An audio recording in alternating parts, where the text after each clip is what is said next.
আসসালামু আলাইকুম রহমতুল্লাহি ওয়াবারাকাতুহু। আব্বাদ ইবনে বিশর রাদিয়াল্লাহু তাআলা আনহু ছিলেন মদিনার আনসার সাহাবীদের একজন। তিনি ছিলেন আওস গোত্রের সদস্য। ইসলামের প্রথম দিকে তিনি মুসআব ইবনে উমায়র রাদিয়াল্লাহু তাআলা আনহু এর হাতে ইসলাম গ্রহণ করেন। মদিনায় যাওয়ার আগে মক্কায় হজে অংশ নিতে আসা মদিনার নতুন মুসলিমদের গোপন ঘাঁটিতে মহানবী সাল্লাল্লাহু আলাইহি সাল্লাম দুইবার বাইয়াত করেছিলেন, যাকে বলে আকাবার বাইয়াত। আব্বাদ তখন যোগ দিয়েছিলেন দ্বিতীয় বাইয়াতে।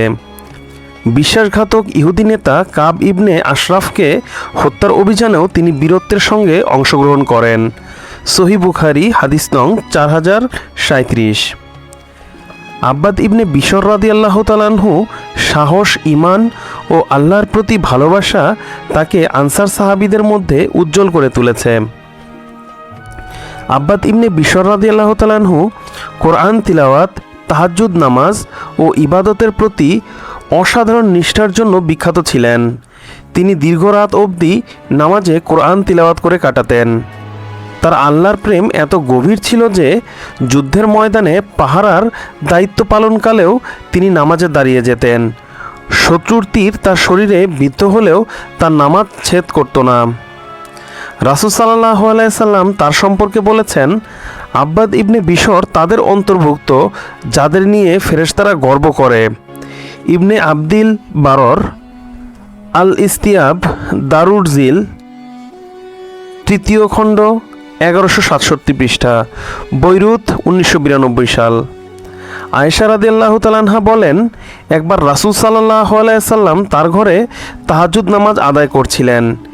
এ সময় আব্বাদ রাদিয়াল্লাহু তাআলা আনহু এর কোরআন তিলাওয়াতের আওয়াজ শুনে বললেন, আয়েশা, এটা কি আব্বাদের আওয়াজ? আমি বললাম, হ্যাঁ। তিনি বললেন, হে আল্লাহ, আব্বাদের ওপর রহম করুন। সহিহ বুখারী হাদিস নং 2655। আব্বাদ রাদিয়াল্লাহু তাআলা আনহু এর জীবনে একটি অলৌকিক ঘটনা ইতিহাসে বিশেষভাবে উল্লেখ রয়েছে। আনাস ইবনে মালিক রাদিয়াল্লাহু তাআলা আনহু বর্ণনা করেন, এক অন্ধকার রাতে দুজন ব্যক্তি রাসূলের কাছ থেকে বের হন। তাদের হাতে ছিল 2টি লাঠি। হঠাৎ তাদের লাঠি থেকে প্রদীপের মতো উজ্জ্বল আলো বের হয়। সেই আলোর সাহায্য নিয়ে তারা নিজ নিজ ঘরে পৌঁছে যান। তাদের একজন ছিলেন আব্বাদ ইবনে বিশর এবং অপরজন সম্ভবত উসাইদ ইবনে হুজায়ের রাদিয়াল্লাহু তাআলা আনহু। সহিহ বুখারী হাদিস নং 465 ও 3805। এ ঘটনা তার ঈমান ও আল্লাহর নৈকট্যের প্রতি সাক্ষ্য বহন করে। নবীজি আব্বাদকে বিভিন্ন গুরুত্বপূর্ণ দায়িত্বে নিয়োজিত করেছিলেন। তিনি মুজায়না ও বনু সালিম গোত্রে যাকাত সংগ্রহের দায়িত্ব পালন করেন এবং তাবুক যুদ্ধে নিরাপত্তারক্ষীর দায়িত্ব নিয়ে নিয়োজিত ছিলেন। তার নেতৃত্বে সাহস ও ঈমান তাকে আনসার সাহাবীদের মধ্যে বিশেষভাবে সম্মানিত করেছে।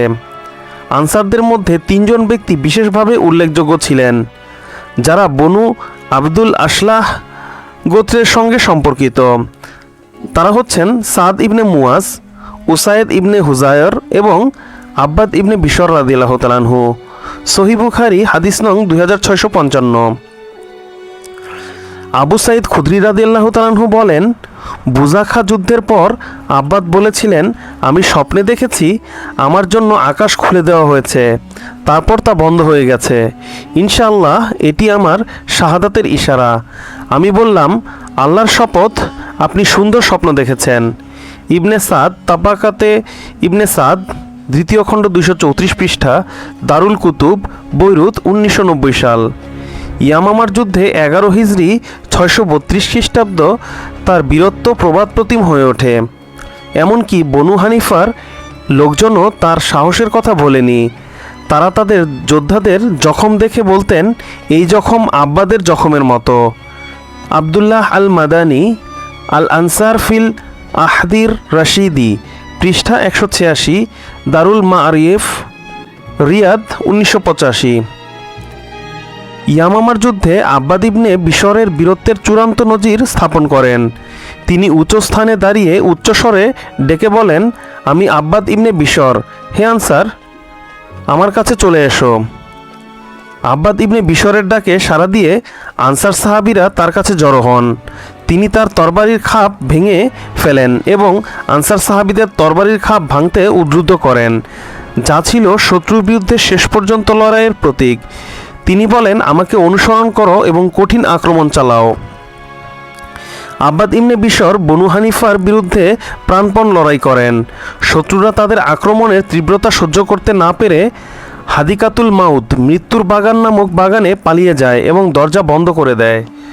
মুসলিম বাহিনী দরজা ভেঙে ফেললে আব্বাদ রাদিয়াল্লাহু তাআলা আনহু তার বর্ম দরজার উপর ছুঁড়ে মারেন এবং তরবারির হাতে বাগানে প্রবেশ করে শত্রুদের বিরুদ্ধে লড়াই করেন। এভাবে একসময় তিনি শহীদ হন। তার শরীরে এত আঘাত ছিল যে তাকে শনাক্ত করা কঠিন হয়ে পড়ে। কেবল শরীরের একটি বিশেষ চিহ্নের মাধ্যমে তার পরিচয় নিশ্চিত হয়। তখন তার বয়স ছিল ৪৫ বছর।